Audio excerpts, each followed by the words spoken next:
What's going on, beautiful people? I hope everyone's doing well. If you will, please take a moment to like this video once you finish. Comment, please. I want to hear your comments. Share it. Follow. So we're often told that accountability is the cure for that broken trust or hurt feelings or strained relationships. And it's a powerful step for anyone to be accountable. However, it's not guaranteed that everything is going to fall back into place. Sometimes, even when a person takes full accountability, the one who was hurt may not find it easy or even possible to move forward. And that's a reality. The gap between that effort and expectation is where many relationships stay stuck. And it becomes laborious to try and get through that. Accountability isn't just about saying, I'm sorry. It's about acknowledging the harm. It's about owning your choices and showing a willingness to be better.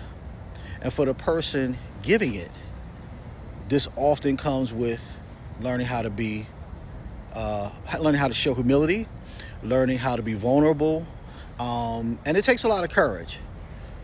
But the reality about accountability doesn't look the same to everybody. What feels like a genuine step to the growth of the person that's presenting their vulnerability or their accountability, it may not be enough for the other person. Accountability is difficult. It requires a lot of self-reflection. It requires honesty and swallowing your pride. It's not easy to stand in front of somebody and say that you're wrong. That alone should be recognized as something meaningful, even if the pain it caused is still real to the person that's hearing this. When someone offers accountability, it's not just words. It's a sign that that person has had some growth and they're trying to grow more. It's definitely not going to erase what's happened, but it should create a foundation for something better or something stronger to grow. And the part that's really never spoken about is that the responsibility doesn't only lie on the person who's looking to be accountable, who's made the mistake. The other party has a choice too. They can work at staying upset, replaying the hurt, holding on to whatever that disappointment is, and shutting down. They can do that. Or they can open up themselves to the idea of forgiveness and repair of something that was obviously worth it at one time. But we can't expect those people to rush into it.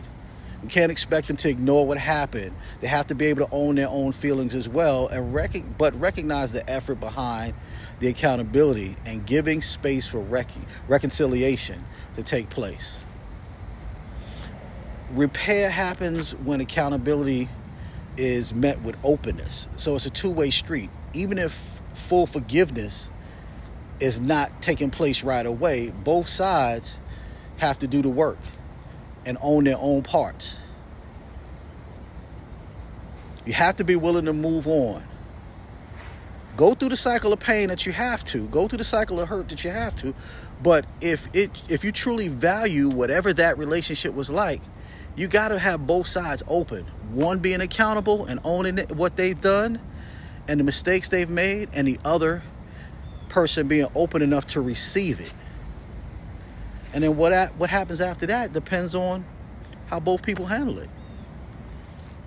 The giver by showing sincerity and the receiver by being open to healing. When both sides bring their best efforts for forgiveness and repair, then it becomes possible for the union to reconnect the way it was at one point. So do me a favor. If you believe that forgiveness is possible with accountability, put accountability in the comments. Better yet, tell me your story about being accountable or receiving somebody that's trying to be accountable for a mistake that they've made and how you've handled that. Peace and blessings.